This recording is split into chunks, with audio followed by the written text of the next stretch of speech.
안녕하셨습니까? 지난 시간에 노후의 답답증을 풀어가도록 하겠다고 말씀드렸습니다. 정확한 정보를 모르면 누가 그러는데 어떠한 혜택이 있다더라라는 막연한 정보로 우왕좌왕하는 경우가 많습니다. 생활전선에서 벗어나는 경우 가장 먼저 점검해야 될 사항은 소셜 시큐리티입니다. 세금 보고를 10년 이상 하셨다면 먼저 사회보장금을 얼마나 받을 수 있는가를 점검하셔야 됩니다. 은퇴 사회보장금은 나의 자산이 많든지 적든지 은행의 잔고가 많든지 적든지 상관이 없이 받을 수 있는 나의 권리입니다. 62세부터 신청할 수 있고 늦게 신청하면 더 많은 금액을 받을 수 있습니다. 즉 62세에 신청하는 것보다 66세에 신청하면 수혜 금액이 많아지고 또 70세가 넘어서 신청하면은 나이에 상관없이 최대 금액을 받을 수 있습니다.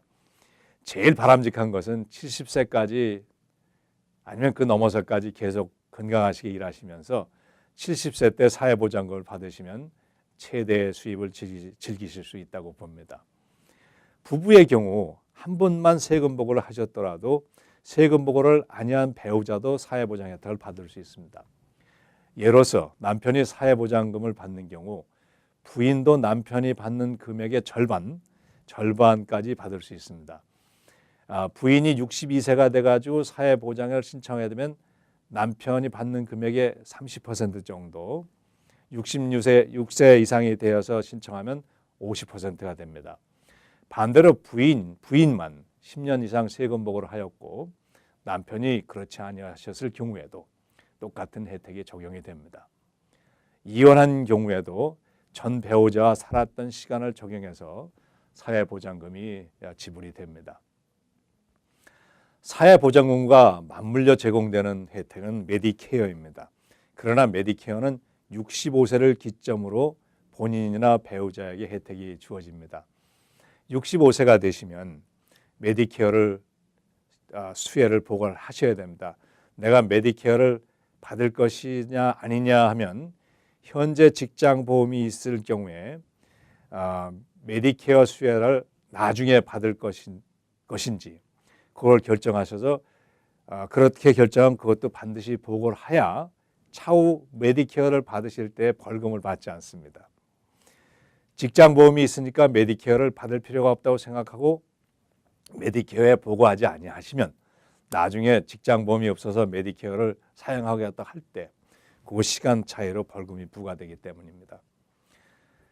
자, 사회보장금은 받았지만 수혜 금액이 적어서 생활에 어려움을 겪는 그런 경우가 있다면 다른 혜택이 무엇들이 있는지 살펴봐야 합니다. 첫 번째는 SSI, Supplemental Security Income, 추가 사회보장금입니다. 예를 들어서 개인의 경우 은퇴 사회보장금이 500불만 나온다 하면 추가로 290불을 SSI로 받을 수 있다는 것입니다. 개인이 살아가기 위해서는 최소한 790불이 필요하다고 정부에서 판단을 하고 290을 더 드리는 것입니다.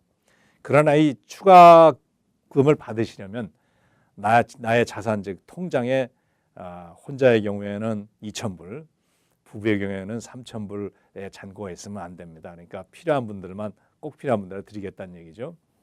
내가 살고 있는 집 하나하고 자동차 하나는 자산으로 해당이 되지 않지만은 유가증권 즉 스탁 같은 거, 세이빙스에 있는 금액의 잔고, 은행 잔고 이런 것은 자산에 해당됩니다. 한편 생명보험도 그 돈이 쌓이는 그 생명보험인데 그런 거는 자산에 해당이 됩니다.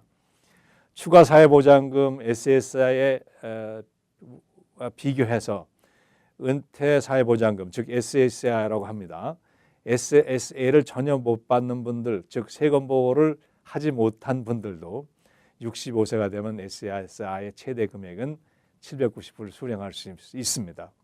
그래서 어떤 분들은 미국에서 힘들게 일을 하느니 차라리 세금 보고를 안 하고 SSI 받는 것이 낫겠다고 생각하시는 분도 계십니다. 그러나 SSI는 시민권자이어야 하고 미국을 떠나서 한국에 사시는 경우 SSA는 지불되지만 SSI는 지불 아니 됩니다. SSA 수혜자에게는 메디케어 파트 A가 주어지지만 SSI만 받는 분들에게는 그 혜택이 없습니다. 일을 하고 세금을 내는 것은 좋은 일입니다. 그것은 나와 이웃 그리고 국가를 살려내는 일이기 때문입니다. 메디케어를 받게 되면 파트 B의 프리미엄을 104불 정도 내게 되는데 수입에 따라 이 프리미엄은 탕감할 수도 있습니다. 메디케어 세이빙스 프로그램이라고 하며 QMB, Qualified Medicare Benefit, QMB, SLIM, QI 이런 서비스를 통해서 탕감할 수 있고 수입은 월 1,500불 정도라고 생각되시는 분들은 이것을 신청할 자격이 주어집니다. SSI 수혜자나 연수입 15,000불 이하인 개인들은 메디케이드의 혜택이 향후 메디케어보다는 혜택 범위가 좁아지겠지만 기본적인 의료 보장을 제공받게 됩니다. 시간이 제한돼서 계속 말씀을 이어가지 못하지만 다음 시간에 이어서 계속 진행을 하겠습니다. 안녕히 계십시오.